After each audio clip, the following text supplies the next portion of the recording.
When I was about 13, my parents had just started allowing me to stay home alone overnight. This was in our hometown of Oakhaven, a seemingly idyllic little place. Quiet streets, sprawling yards, and a quaint village with charming shops and eateries. It wasn't the kind of place where you'd ever feel the need to look over your shoulder at night. It simply radiated safety, which is why my parents felt comfortable leaving me so young. I still live with them in the same house today. The night in question was a Saturday. My older brother Finn was away for a school trip, and since I was deemed old enough, my parents decided to trust me by myself. My parents had us young, so they'd always been quite active, frequently traveling or going out with friends on weekends. They left me $20 for takeout from the Gilded Spoon, a local diner. It was the perfect setup for a 13-year-old, ate house to myself, endless video games, and my favorite diner food. I was obsessed with fantasy RPGs back then, currently engrossed in Whispers of Eldoria on my ancient PC. After a few hours of quests, I decided to order dinner. The Gilded Spoon was just a few blocks away, our usual go-to. I ordered a large turkey club and a side of fries. My mom had told me to save half for lunch the next day, wrapping it in foil. I loaded up another game, Dragon's Ascent, while I waited. When the doorbell finally chimed, I hurried downstairs with the $20 bill. My mom had said to tip $3, a decent tip considering the short distance. The delivery guy was in his late 20s or early 30s, I'd guess. He looked a bit unkempt, with straggly hair escaping from under a faded blue baseball cap. He had dull, distant eyes that didn't quite meet mine. I handed him the 20, and as he gave me the box and counted the change, his gaze flickered past me into the house. "You here alone?" he mumbled. I knew it was a strange, unsettling question. My parents had drilled into me the importance of being wary of strangers. "My parents are on their way home," I stammered. A foolish lie in retrospect. I mean, there were no cars in the driveway, and a kid was answering the door alone. He must have known. After he handed me the change, I quickly closed the door. I ate in the kitchen, probably devoured half the sandwich and all the fries, then wrapped the rest. Back upstairs, I settled in for more gaming. Hours went by. It was probably past 11 when the doorbell rang again. Naturally, I thought it was my parents, so I rushed downstairs to the front door. "Mom? Dad?" I called out. But an unfamiliar, gravelly voice on the other side said, "Hey, I need help." He repeated that he just needed to use a phone. I didn't dare peek through the sidelight window. My heart was pounding. Common sense screamed at me. Opening that door would be a terrible, terrible idea. I decided to go upstairs and ignore it. I was halfway up the stairs, which are directly in front of the front door, when the man outside hammered on the door. I heard him say, "Wait, please, I need help." That could only mean one thing. He saw me. He was watching through the decorative glass at the top of the door. I spun around, and even though the porch was dark, I could clearly see the outline of a man's head. His eyes were obscured by shadow, but I felt his stare. I bolted upstairs and into my parents' room. The only landline upstairs was in there. I immediately dialed my mom's cell phone number. I hadn't memorized my dad's number yet. My mom answered, likely relaxed from a few glasses of wine. I blurted out that there was someone at the door asking to come in. The comment sobered her instantly. Her tone shifted, becoming much louder and filled with concern. She asked if I had answered him or made him aware I was home. I told the truth, yes. She asked who it was. My mom's voice grew more and more worried.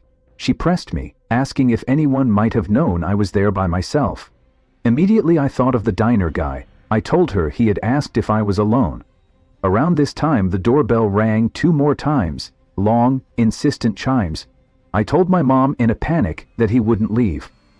My mom told me to stay put in their room, keeping the bedroom door locked. She said they were calling the police. She kept me on the line with her, on her phone, while my dad called the police on his. They had to leave the restaurant to get outside for better communication. It was a warm, spring night. The windows were cracked open to let in the breeze, and through my parents' window I heard the gate on one side of the house, leading to the backyard, creak open. It sounded incredibly discreet, almost gentle. I whispered this to my mom, and she kept telling me to stay quiet, stay in their room, and keep the lights off. What if he tries getting in through the den window? I whispered into the phone. My mom just told me to stop talking and wait for the police. She continued talking into her phone, feeding me updates from the police, their estimated time of arrival, and reminding me again not to speak. I was just starting to calm down a bit when I heard the unmistakable sound of footsteps downstairs. Footsteps. Someone inside the house, wandering around. I gasped this into the phone. I heard my mom scream something into the other line, to the police. Probably something like, "The man is inside the house. Hurry up." My mom told me to hide under the bed and wait there. For my 13-year-old self, it was the most horrific, unreal moment of my life. The only thing keeping me feeling relatively protected was the tiny little lock on my parents' bedroom door. I heard footsteps coming up the stairs. The stairs are near my brother's and my bedrooms, further down the hall from my parents' room. The footsteps faded for a few moments. I assumed the intruder was checking our rooms. My mom told me the police would force their way in and not to move until they were inside. Then I heard the footsteps in the hallway, coming closer, until they reached the bedroom door. I heard the doorknob press down, then again, only to find it locked. They tried a few more times, as if that would magically unlock it. Then, a light knocking on the door, but the person on the other side didn't speak a word. They tried the doorknob one more time before I heard the footsteps walk back down the hallway, then down the stairs. They faded away, deeper into the house. I did my best not to burst into tears the entire time. I didn't even whisper into the phone, too scared to make the slightest sound. My mom finally told me the police were there, but to still stay put. I expected to hear them kick down the front door, but instead, I rather suddenly heard multiple heavy footsteps and a man shouting my name, identifying himself as a police officer. I heard them coming up the stairs, and my mom gave me permission to answer them and unlock the door. There were 2 officers upstairs when I opened the door, and 2 more downstairs. They hadn't needed to kick down the front door because the back door was left completely ajar. The back sliding window was also slid completely open, which was the obvious original entry point. I had to talk with the police, recounting everything that happened, including my suspicion of the diner delivery guy, with my parents listening in on the phone. They were en route home, and by the time they got back, there were only 2 police officers still at the house. They took the police report, including a note about the delivery guy, and said they'd begin their investigation. My parents brought me to the Gilded Spoon the next night and asked me to point the guy out if I saw him. When I didn't, they asked the manager which employee matched my description. He said that would be Rick, who was currently out doing a delivery. After explaining the whole scenario, he looked bewildered and said, "There's no way that would be Rick." He then asked us to leave the premises. Long story short, my parents made a huge scene and said they'd never give them our business again. We went to the car and waited in the parking lot for almost an hour. When Rick never showed up, we left.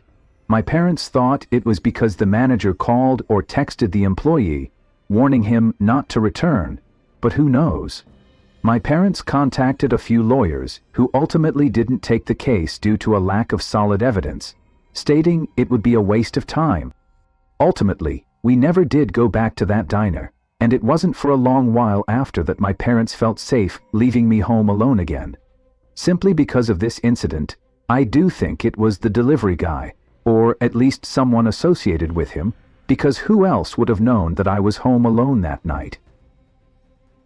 When I was a teenager, my parents and I moved from California to a secluded area in northern Montana. My parents had just retired and built their dream home deep in the backcountry. We had no neighbors in sight, just endless, dense forest that backed right up to national parkland and timber grounds. The house was massive, 2 stories, a home gym, a full bar and billiards room, and a legitimate home theater setup in the basement. It felt like the kind of house people dream of. Remote, quiet, perfect. Or so it seemed. I was dating my high school girlfriend, Chloe, at the time. One night, while my parents were out on a date downtown, I invited her over to hang out and watch a movie. We were completely alone. I cracked open a root beer, I was underage but figured no one would care, and we headed down to the movie room to watch The Colossus of Rhodes. Everything started out normal, but somewhere around the midpoint of the movie, maybe close to midnight, something switched in me. Out of nowhere, I was overwhelmed with this fight or flight feeling. It was like my body sensed something my brain couldn't see. My heart was pounding, and I kept glancing at the uncovered windows behind us that looked out into the pitch-black woods. I didn't want to freak out Chloe, so I kept it to myself. In fact, things got a little heated between us during the movie, but the whole time, I couldn't shake the feeling that we were being watched. I didn't know from where, but I knew. After the movie ended, I walked her upstairs and out to her car. The house was dead quiet again. She drove off, and I turned to go back inside when I remembered I'd left the bar/billiards room and movie room lights on. So I went back downstairs. I turned off the lights in the movie room first, then paused. My eyes drifted to the large window that looked into the backyard. And that's when I saw him. A man. He looked feral, wild hair, filthy clothes, but what froze me in place was his expression. He had the biggest, creepiest smile I've ever seen, with wide, staring eyes that looked absolutely deranged, and in his hand was a large, chipped rock. He was gently tapping it on the glass, over and over. At first, I thought I was hallucinating. I slowly backed away and went to the bar room to shut off the rest of the lights. That room has a sliding glass door that also faces the woods. I flipped the switch and watched in horror as the man calmly walked from the window to the door, still smiling, still staring. At this point, we were less than a foot apart, just the glass between us. He didn't try to get in. He didn't move at all. He just watched me. I went upstairs without a word. Right then, my parents were walking through the door. "I think I need to go to the psych ward or something," I told them. "I swear I just saw a guy with a rock watching me outside." My mom went pale. My dad's eyes narrowed, and without a word he went to the gun safe, grabbed his hunting rifle, and stormed out to check the property. I asked my mom what was going on, and she said, "There have been a few break-ins in the area. A guy wandering through the woods, trying to get into homes. The description you gave matches exactly. The police were called, but they didn't find anything.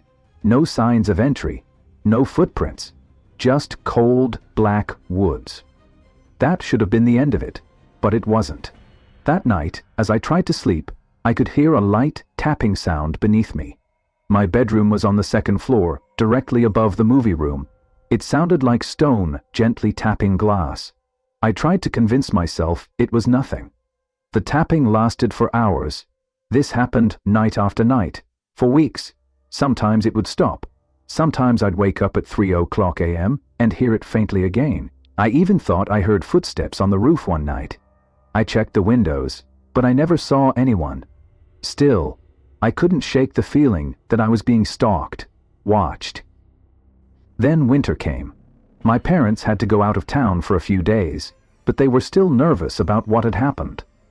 Before they left, they gave me a shotgun, just in case.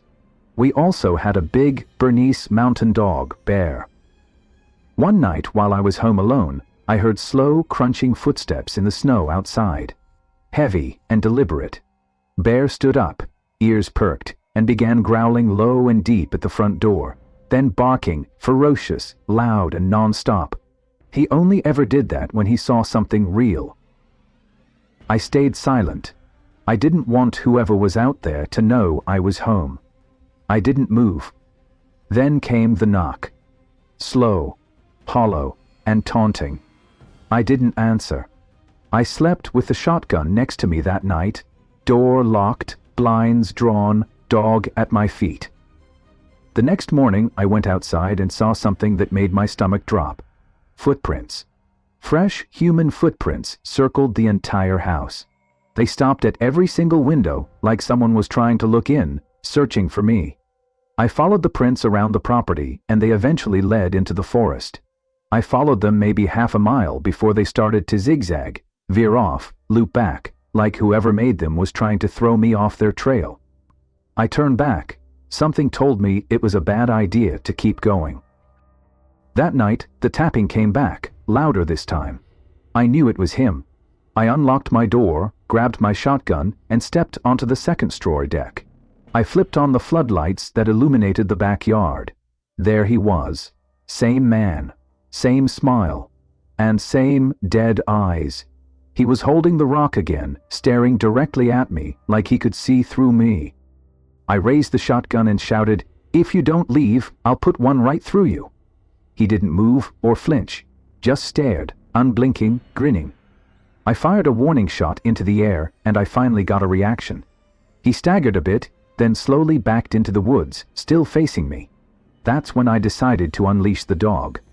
I sprinted downstairs, threw open the sliding door, and let Bear loose. He bolted into the forest like a black missile, barking and snarling.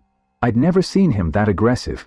He had a shock collar, so he couldn't go far, but I like to think he chased that guy off for good, because after that night, I never saw him again. This happened in May of 2023 during our college break. My friends and I, 6 of us total, me, Liam, Chloe, Ben, Maya, and Sam, decided to rent a cabin out in the Blue Ridge Mountains of North Carolina for a few days. Just to get away from everything. No school, no stress, no phones. It was supposed to be one of those quiet trips where you drink too much, play music too loud, and maybe make some memories you'll laugh about later. We'd all been close since freshman year. The cabin we picked was stupid cheap for its size. 2 stories, a wraparound porch, 2 bathrooms, and listed as being on private land near a reservoir. It was way out there, no towns for miles, surrounded by dense forest. The guy who owned it had a thick, guttural accent and seemed kind of off when we talked to him on the phone. All he said was, "Just don't go wandering too deep into the woods. Some old stuff back there, mines, fallen trees, wild animals. You don't want to get turned around." We laughed about it, thought he was just trying to add some spooky backwoods charm to the trip, but when we got there, it wasn't funny. The drive took forever. GPS gave out an hour before we arrived. The last part of the road was just dirt and gravel, barely wide enough for 1 car. Trees got thicker the closer we got. When we finally saw the cabin, we all kind of went quiet. It didn't look like the pictures. It was older and dirtier. The windows were dusty and a few of the shutters were hanging off their hinges.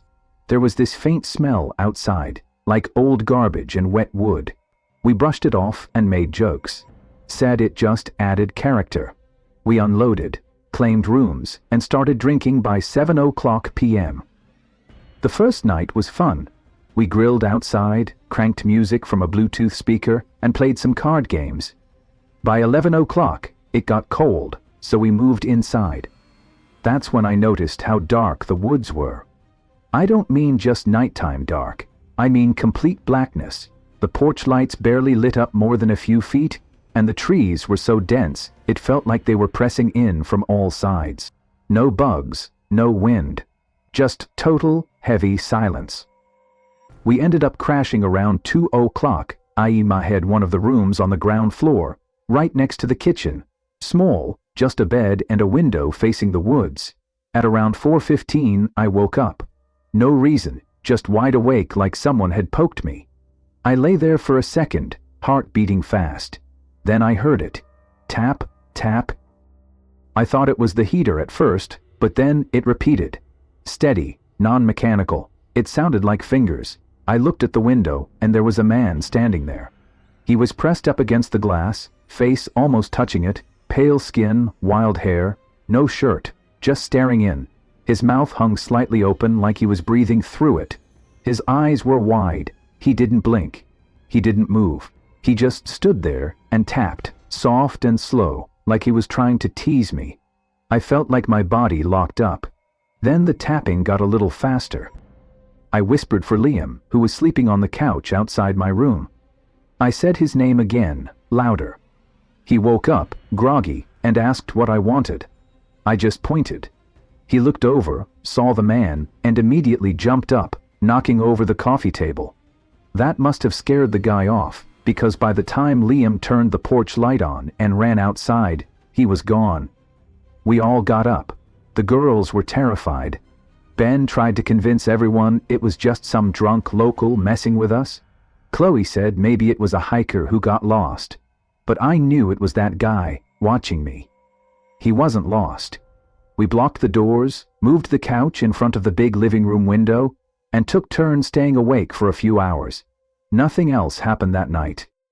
The next morning, we went outside. There were footprints. Bare human footprints circling the entire cabin. They stopped at every window, every single one, even the little one above the upstairs shower. That should have been it. We should have left. But we didn't. We were dumb and stubborn, and we stayed. Night 2 started the same. Drinks, music, fire pit. But the energy was different. Everyone kept glancing at the woods. Maya didn't drink, and Sam kept his hunting knife on his belt. When we finally went inside, we locked every window and double-checked the doors. Around 3:30 a.m. Liam went to the kitchen for water. He stopped in the hallway and called my name. I got up and saw him standing there, pointing. There was someone in the kitchen, the man from before, but this time he was inside, naked. His back was to us, covered in long, raw-looking scratches. He was standing in front of the fridge, staring at it like he didn't know what it was. He made this slow, swaying motion, like he was rocking on his feet. Liam didn't speak, he just backed up. We all gathered silently at the hallway entrance. I had a pocket knife. Sarah had the fire poker. Ben grabbed one of the chair legs he'd snapped earlier, trying to be funny. We turned on the light. The man was gone. The back door was wide open, but it wasn't broken. It wasn't forced. It was just open. We left 20 minutes later. No one argued. We packed only the basics, wallets, keys, phones, and drove through the woods until we had enough signal to call the sheriff. When we met the deputy at a diner off the highway, he didn't look surprised at all. He asked if anyone was hurt, then said, "Yeah, we've had some trouble with folks squatting up in those woods, not always right in the head." We tried to explain it wasn't just some homeless guy. This man watched us, came back 2 nights in a row, and had a key, or somehow got inside. The deputy just nodded, like he'd heard it before. When we mentioned the owner, his face almost implied that he knew the guy. The listing disappeared a few days later, completely wiped from every rental site. We never got answers and never got a call. We never even got our deposit back. But that face, the way he looked at me through the window, I still see it sometimes when I wake up at night. We don't talk about that trip much anymore, but as far as I know, none of us have been back to North Carolina since.